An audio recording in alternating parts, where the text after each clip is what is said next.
పార్టీలోని ప్రతిసారి అంబటి గారు మీరే వచ్చేసి చివరికి 11 స్థానాల్లో మిగిలాం 11 స్థానాల్లో మిగిలాం అని చెప్పి ఎనాలిసిస్లు ఎందుకు ఇస్తారో నాకు అర్థం కావట్లా.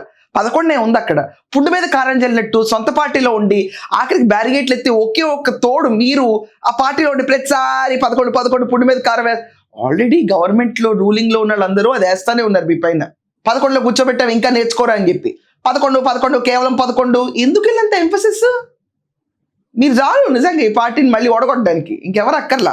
పార్టీని వదిలి వెళ్ళిపోతాడని కామ్గా ఉంటాడని ఎవరు ఊహించలేదా?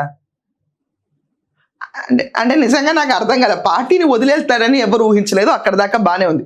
కామ్గా ఉంటాడని ఊహించలేదంటే మీ పైన దుమ్మెత్తిపోవడానికి ఆయన దగ్గర చాలా ఎవిడెన్స్ ఉన్నాయా ఏంటి? నాకు అర్థం కావట్లేదు. అంబటి గారు ఇలా చెప్తే డౌట్లు వస్తాయి. అంటే జగన్మోహన్ రెడ్డికి అత్యంత క్లోజ్గా ఉండి చాలా కేసులో A2గా ఉన్న విజయసాయి రెడ్డి కామ్గా ఉన్నాడు ఏంటని చెప్పి మీరు ఊహించలేదా?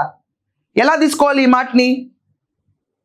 అంటే బయటకు రాగానే మొత్తం ఇదిగోండి ఆధారాలు, ఇదిగోండి సాక్ష్యాలు అని చెప్పి ఎక్కడెక్కడికైతే ఆయన పిలుస్తారు.